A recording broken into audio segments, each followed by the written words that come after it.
Um depoimento. Nasci em São Paulo, mas passei a infância em pequenas cidades do interior do estado, onde meu pai foi promotor público ou juiz.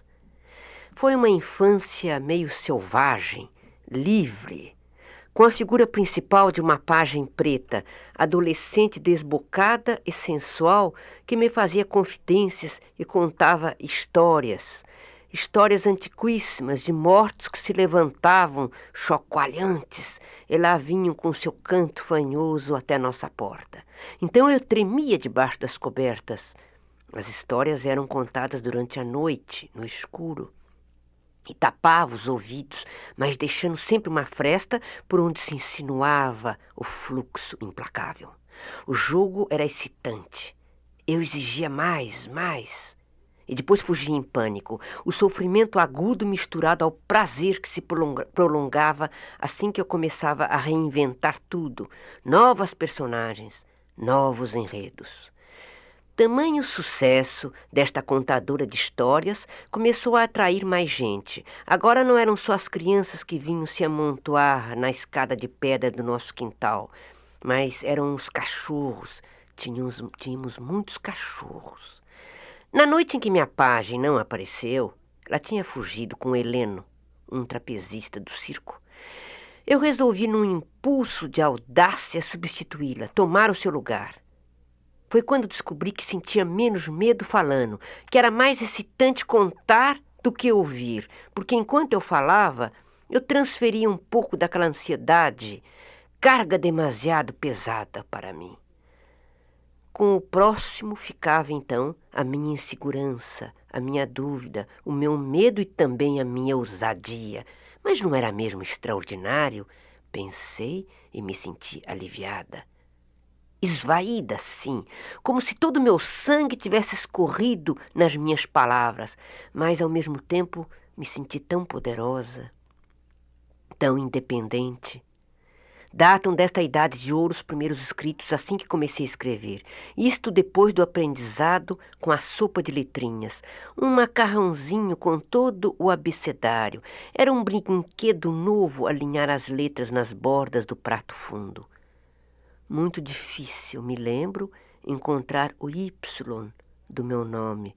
Eu ia ver nos pratos dos outros, mas era enxotada. Então tinha que recorrer ao caldeirão, onde as letras se amontoavam lá no fundo, fervendo borbulhantes. Meu pai era um homem meio desligado, sonhador. Gostava de beber e de jogar. Durval de Azevedo Fagundes. Minha mãe, Maria do Rosário, o apelido era Zazita, tocava piano, Chopin e cantava. Me lembro que era risonha, comunicativa, mas vendo hoje seus retratos, descubro em sua fisionomia tamanha tristeza. Mas ela era triste? Fazia doce de goiabada nos grandes tachos de cobre, e a expressão que hoje uso para designar as mulheres daquele tempo, mulher goiabada, tem sua origem na imagem da minha mãe mexendo aquele doce. Eu não tinha sequer ideia do que era o feminismo, mas era uma feminista inconsciente quando ela me estimulou a escrever um livro. Eu era uma ginasiana, menina moça, tímida, mas ambiciosa. É uma profissão de homem, ela disse, mas se você escolheu, por que não? Feminista ainda era minha mãe em outros estímulos. Quando eu quis, por exemplo, entrar na Escola Superior de Educação Física, escola quase só de homens. Pouca roupa, muita liberdade nos campos de esporte, misturados os jovens numa camaradagem que não estava nos usos e costumes da nossa formação dentro dos espartilhos lusitanos. Ela aprovou essa ideia, como também achou bom que logo em seguida eu fosse estudar Direito na mesma faculdade do meu pai, Academia do Largo de São Francisco da Universidade de São Paulo. Uma profissão também de homem, ela disse. E homem não gosta de ver mulher no ramo dele. Não sei se isso vai te ajudar no casamento. Mas você está tirando diploma, pode trabalhar no que bem entender. E isto é importante para uma moça pobre. Porque estávamos pobres. Meu pai tinha jogado quase tudo na roleta. Ele jogava nos números. Dele herdei esta vocação, eu jogo nas palavras. Perdi? Ganhei? Não importa. O importante é a emoção, o risco, a felicidade de exercer este ofício que é o ofício da paixão. Completei esses e outros estudos em São Paulo, Brasil, onde resido até hoje. 2 casamentos, um filho, Goffredo Teles Neto. O segundo casamento foi com Paulo Emílio Sales Gomes, crítico e professor de cinema. Pouco antes de morrer, ele publicou um livro de ficções. Livro originalíssimo, verdadeira ruptura na arte de escrever. Foi fundador da Cinemateca Brasileira. Imagem e memória do Brasil. Eu sou do signo de Áries, 19 de abril, domicílio do planeta Marte. A cor do signo é o vermelho, mas aposto igualmente no verde. Minha bandeira, se eu tivesse uma, seria metade verde, metade vermelha. Esperança e paixão não destituída de cólera. Vocação, sim. Eu acredito em vocação, sortilégio e magia que nos puxa pelos cabelos e nos empurra nesta direção e não naquela. Uma fatalidade? Penso às vezes que escolhi e fui escolhida. Eu nem sabia o que significava vocação, mas de forma instintiva eu já estava assumindo meu ofício. Ainda inocente, quando nos cadernos da escola primária eu escrevia pequenas histórias, tentando obscuramente guardar a palavra, garantir a sua permanência. E o que pretende o artista senão isto? Permanecer, ficar. A obra de arte é a negação da morte. Alguns dos meus textos nasceram de uma simples frase ou de uma imagem, algo que vi e retive. Outros textos nasceram em algum sonho. Enfim, a maior parte dos meus trabalhos talvez tenha sua origem lá nos emaranhados do inconsciente, zona vaga e vacilante como um fundo de mar. O ato da criação literária é sempre um mistério. Impossível determinar as fronteiras do Criador e da criação, do imaginário e do real. Sei que há escritores que conseguem se explicar tão bem. Eu não. Eu escrevo e este corpo a corpo com a palavra já me toma todo o tempo que se faz cada vez mais curto neste cotidiano devorador. Há quem considere minha obra com um certo travo amargo, escuro, mas eu não participo desta opinião. E o humor? Anoiteço às vezes, como toda a gente, mas eu tenho esperança na manhã.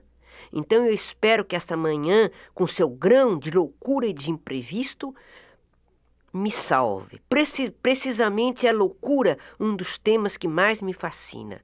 Outro tema que me fascina é o amor, a morte, a luta do homem, o seu medo e a sua fragilidade, o seu sofrimento e a sua solidão. Minha preferência por personagens femininas vem naturalmente da minha condição de mulher. A ficção feita por mulheres tem suas características próprias, é mais intimista, mais confessional. A mulher está podendo se revelar, se buscar e se definir, o que a faz escolher um estilo de mergulhos em si mesma, de viagens lá dentro dela. Aparentemente é uma narcisista a mulher quando escreve, porque ela precisa falar de si própria, deslumbrada às vezes com as suas descobertas, como se acabasse de nascer. No meu romance As Meninas, há a frase de um personagem. Diz a personagem: antes eram os homens que diziam como nós éramos. Agora somos nós mesmas a nos explicar. Eis aí. Quanto a uma propalada divisão de águas no sentido de separar a literatura feminina da masculina, eu penso que essa divisão não existe. Há livros escritos por mulheres que são livros bons, e há livros escritos por homens que são livros bons, como há livros ruins também de homens e de mulheres, exatamente como acontece nos dois sexos. A única divisão que eu faço é no tocante à qualidade. O sexo é como o sexo dos anjos, não interessa. Puro preconceito. Eu considero o livro vivo o livro que está nas livrarias ao alcance do leitor. Nas livrarias estão os meus livros que há pouco citei. Ciranda de Pedra, Verão no Aquário e as Meninas, que são romances. Antes do Baile Verde, Seminário dos Ratos. Filhos Pródigos e Mistérios, que são contos. Também a Disciplina do Amor. Eu creio que a função do escritor é a de ser testemunha do seu tempo e da sua sociedade. Ele é uma testemunha participante. Assiste e recolhe. E recolhendo e assistindo, ele consola o seu próximo e escreve por aqueles que não podem escrever. O escritor fala por aqueles que esperam ouvir da nossa boca a palavra que eles não conseguem dizer. A palavra que se estende como ponte, buscando tocar nesse próximo na tentativa de ajudá-lo, mesmo através de soluções ambíguas, na sua luta e na sua esperança. A esperança que o escritor tem que ter no coração.